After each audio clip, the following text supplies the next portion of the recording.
সেই সুনিয়া চিকিৎসাধীন অবস্থায় ঢাকাতে ইন্তেকাল করে। ইন্না লিল্লাহি ওয়া ইন্না ইলাইহি রাজিউন। আমরা আপনাকে দেখানোর চেষ্টা করছি যে একই পরিবারে যে 5 জন একসাথে বিদ্যুৎস্পৃষ্ট হয়ে মারা গিয়েছিল এবং একটি শিশুই বেঁচে ছিল, সেই সুনিয়াও আবার সবাইকে খাদিয়ে এবং ওর মা বাবার সাথে এবং তার ভাই বোনের সাথে চলে গেল সেই প্রায় 12 বছর বয়সী সুনিয়া। আবার অবশ্য দেখতে পাচ্ছেন আগামীকালকে আমি আপনাদের লাইভে দেখানোর চেষ্টা করছিলাম। আমি এখনো যেহেতু আমরা যতটুকু জেনেছি আজ ভোরে অর্থাৎ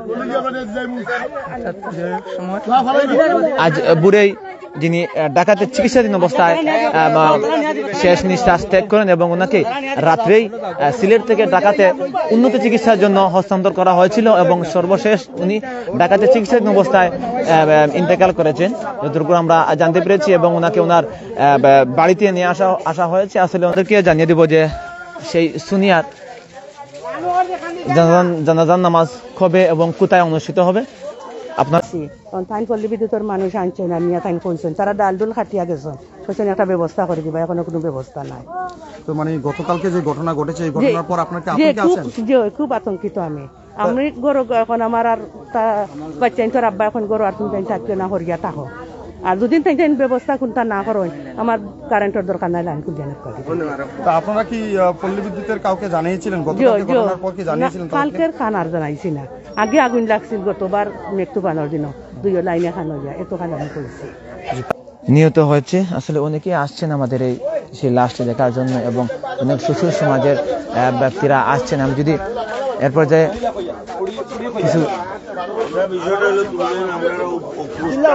কিছু কথা বলার চেষ্টা করছি, তাহলে আপনারা দেখতে পাচ্ছেন আসলে এই ঘরটির উপরেও টিন এবং ঘরের যে নিচে চতুর্দিকে টিন এবং দরজাটি রয়েছে কিন্তু টিনের, সেই টিনের দরজাটি থাকার কারণে কিন্তু ওরা ঘর থেকে বের হতে পারেননি এবং বের হওয়ার চেষ্টা করেছিলেন এবং সেখান থেকে কারেন্টের শর্ট দিয়েই ওনাদেরকে মাটিতে পড়ে যান ওনারা এবং ওই মাটি থেকে ওনাদেরকে উদ্ধার করা হয়েছিল এবং সর্বশেষ ওনাদেরকে 5 জন সপরিবারে কিন্তু সেখানে কিন্তু মৃত্যুবরণ করেছিল এবং একজনই মেয়ে বেঁচে ছিল, সেই সুনিয়া আক্তার, যার 22 বছর বয়সে আসলে আমরা তাকে উন্নত চিকিৎসার জন্য, যেহেতু সে জীবিত ছিল, তাকে উন্নত চিকিৎসার জন্য প্রথমে সিলেটে নেওয়া হয়েছিল এবং সেখান থেকে তাকে উন্নত চিকিৎসার জন্য ঢাকাতে নেওয়া হয়েছিল এবং সেই ঢাকাতে গিয়ে কিন্তু উনি শেষ নিঃশ্বাস ত্যাগ করেছেন। আসলে আমরা যতটুকু দেখেছি এবং যতটুকু জানতে পেরেছি, আমি যদি আপনাদেরকে দেখানোর চেষ্টা করি যে প্রথমে এই কারেন্টের 11,000 ভোল্টের যে শর্ট সার্কিটটি আসলে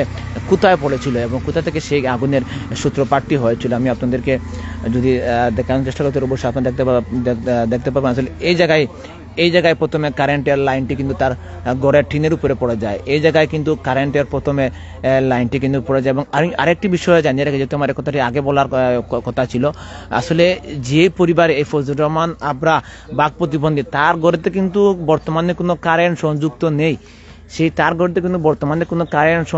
নেই, সে কারেন্ট তার ঘরে সংযুক্ত দেওয়ার জন্য ইতিমধ্যে কিন্তু বোর্ড লাগিয়েছে এবং কারেন্টের কাজ শেষ করেছে। ইতিমধ্যে কয়েকদিনের ভিতরে কিন্তু সেই বাক প্রতিবন্ধী ফজলুর রহমান কিন্তু কারেন্ট সংযোগ দেবেন এবং সেই কারেন্টই তাকে না ফেরার দেশে চলে নিয়ে গেছে। আমরা যতটুকু দেখেছি এবং যতটুকু আমরা জানতে পেরেছি, আপনারা দেখেন যে আসলে এই জায়গাতে কিন্তু প্রথমে কারেন্টের তারটি কিন্তু পড়েছিল এবং যখনই কারেন্ট চালু হয়েছিল তখনই কিন্তু সাথে কিন্তু সেই ঘরে কিন্তু আগুন ধরে যায় এবং সাথে সারা ঘরটি কিন্তু কারেন্টের শর্ট সার্কিটে কিন্তু চলে যায় এবং সেখানে কিন্তু তারা মৃত্যুবরণ করে এবং তাদেরকে বাঁচানোর জন্য কিন্তু অনেকেই আপনারা দেখতে পাচ্ছেন যে টিনটি লাথি মেরে ভেঙে যখন তাদেরকে কোথাও দেখা যাচ্ছিল না এবং তারা কিন্তু সবাই কিন্তু মাটিতে পড়েছিল এবং আমি দেখানোর চেষ্টা করছি তারা চতুর্দিকে যেহেতু টিনের বেড়া ছিল, সেই টিনের বেড়া থাকার কারণে কিন্তু চতুর্দিকে তারা ভিতরে ঢোকার চেষ্টা করেছিলেন এবং আরেকটি যে আপনারা দেখেন যে তারা কিন্তু চেষ্টা করেছেন তাদেরকে মানে জীবিতভাবে উদ্ধার করার জন্য, কিন্তু সর্বশেষ তারা কিন্তু জীবিতভাবে উদ্ধার করতে পারেননি। যে বিদ্যুৎ লাইন গেছে আর কি, যে সরানোর লাগে আর কি, কুয়াটা পর্যন্ত ধরে রাখছে মানে কালকের ঘটনার পর থেকে আমরা সবাই আতঙ্কিত হয়ে গেছি, বুঝছো নাকি তা হয়েছে মানে সবচেয়ে অন্তত করবো কিছু লাইনটা হরাইবার লাগে। আপনার কি পল্লী বিদ্যুৎকে জানিয়েছেন? আমি কালকে মাহবুবাইরে কইছি যে মাহবুবাই কইছে যে সরাইয়া দিব। মাহবুবাইকে? ওই যে কারেন্টের মাহবুবাই যে কারেন্টের ওই যে মাহবুবাই পল্লী বিদ্যুতের লাইনম্যান। আমি তার কালকে কইছি গতকালকে কইছি ভাই লাইনটা সরানোর লাগে খুব একটা চেষ্টা করুক, কারণ কালকের ঘটনার পর থেকে আমরা সব আতঙ্কিত হয়ে গেছি। মানে তাহলে এই দুর্ঘটনা ঘটে না জেলা মানে একটা ব্যবস্থা তুমি করো। ছুটি আমরা চেয়েছিলাম, আমরা সবাই চেষ্টা করেছি যে আল্লাহ তাআলা হয়তো তাকে বাঁচিয়ে রাখবেন, কিন্তু আজকে শেষ রক্ষাটি তার হলো না, সে দুনিয়া ছেড়ে চলে গেছে। তার পুরা পরিবারটির 6 জন সদস্য।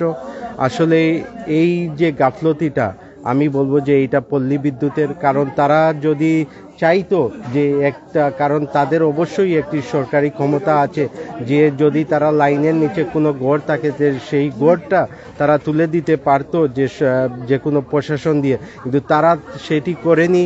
এবং এই কমপ্লেইনটি এবং এই বাড়ির উপর দিয়ে আরও অনেক জায়গায় আমার গোয়ালবাড়ি ইউনিয়নে তো আপনি দেখেছেন এই মুহূর্তে আপনাকে 2টি অভিযোগ তারা করেছেন। কালকে থেকে পুরা মানে এই জুড়ি উপজেলা বলতে গেলে পুরো বাংলাদেশের মানুষ কিন্তু বাকরুদ্ধ হয়ে গেছে যে গড়ের উপর দিয়ে যাদের লাইন গেছে। আমার কাছে কালকে প্রায় 6-7টি ফোন এসেছে যে আমাদের গড়ের উপর দিয়ে লাইন চলে গেছে, যে আমরা এখন কি করব।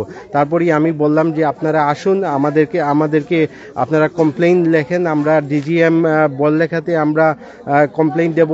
এবং আপনারা জানেন আরেকটি বিষয় যে এরালিগুলে গতকালকে আমাদেরকে মুরব্বী 3-4 জন বলেছেন যে তারা কমপ্লেইন করেছিল প্রায় 6-7 মাস আগে, এবং তারা বলেছিল যে আগামীকালকে এসে তারা চেঞ্জ করে দিবে, কিন্তু আজ 5-6 মাস হয়ে গেল মনির ভাই, এখনো তারা আসে নাই। তো আমি বলবো যে এইটা সম্পূর্ণ পল্লী বিদ্যুৎই দায়ী। কিন্তু আপনি যদি দেখেন এই লাইনগুলো প্রায় এখানে 4-5টা জোড়া রয়েছে এবং এত লম্বা লাইন, তারা কিরকম যে 4-5টা জোড়া দিয়ে এত বাড়ি একটা ওজনের লাইন তারা এরকম রেখেছে। তাই আমি বলবো যে আমি এই মুহূর্তে একটু পরেই ডিসি মহোদয় আসবেন এবং আমরা ওনার কাছে অভিযোগ করব যে অতি লম্বে আমাদের জুড়ি উপজেলায় যে কটি লাইন রয়েছে, এবং আগে আপনারা জানি যে প্রতি সেকশনে ব্র্যাকেট সিস্টেম রয়েছে, কিন্তু সেই ব্র্যাকেট সিস্টেম নাই। আজকে যদি এই ব্র্যাকেট সিস্টেমটা থাকতো হয়তো এই লাইনটি পড়ে যাওয়ার কারণে এই ব্র্যাকেট যখনই পড়ে যায় তখন বিদ্যুৎ সংযোগ বিচ্ছিন্ন হয়ে যায়, কিন্তু আজকে সেইটাও নাই। তাই আমি আপনাদের মাধ্যমে এই সাংবাদিক আপনাদের মাধ্যমে আমি বলতে চাই যে এই পল্লী বিদ্যুৎ তাদেরকে যদি বিল না দেওয়া হয় তারা এসে কিন্তু মিটারের লাইন কেটে যায়, কিন্তু আজকে 6টা মানুষ চলে গেল, আজকে তারা কি বলবে? তাদের কোনো খবরই নাই। তাই আমি বলবো যে এই সমস্ত দায়ী শুধু এই পল্লী বিদ্যুৎরাই। তারা যখনই বলে তারা বলবে যে আমাদের লুকাবল সেই রকম নাই, তাহলে তারা প্রতি মাসে এত টাকা ইনকাম করে কেন তারা লুকাবল এত কম?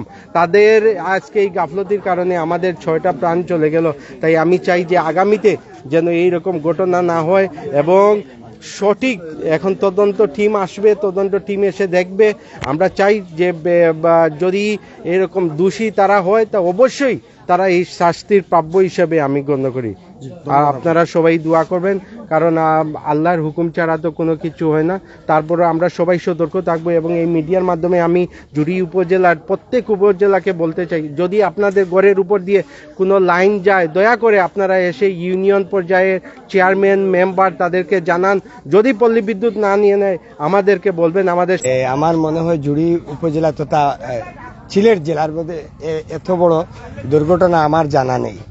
তো আপনারা গণমাধ্যম কর্মী, আপনাদেরও আমাদেরকে শোকাহত করেছে, আমাদের হৃদয় খনন করেছে। অত্র আপনারা দেখেছেন এই এদের জানাজার মানুষের দল, এবং মানুষের কিভাবে মানুষ হতাশা ছিল।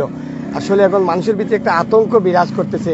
আজকে আমরা অনেক অভিযোগ আমাদের কাছে সকাল থেকে ফোন আসতেছে, অনেকের বাড়ির উপর দিয়ে এইভাবে বিদ্যুতের লাইন, খোলা লাইন অনেকের বাড়ির উপর দিয়ে চলে গেছে। এখন মানুষ আতঙ্ক বিরাজ করতেছে। আমরা সকালে আমার বড়লেখা ডিজিএম স্যার ওনার সাথে কথা হয়েছে, উনি বলছেন যে ঢাকা থেকে নাকি একটি টিম আসতেছে এইগুলো তদন্ত করার জন্য, এবং যদি আমাদের অভিযোগ থাকে, যত ধরনের অভিযোগ থাকে আমরা উপস্থাপন করব, এবং আমরা চেষ্টা করব যে বাড়িতে এই ধরনের টিনের উপর দিয়ে লাইন, খোলা লাইনগুলা চলে গেছে, আমরা ওনাদেরকে নিয়ে আমরা এর জোরালো প্রতিবাদ করব আমরা জুড়িবাসী।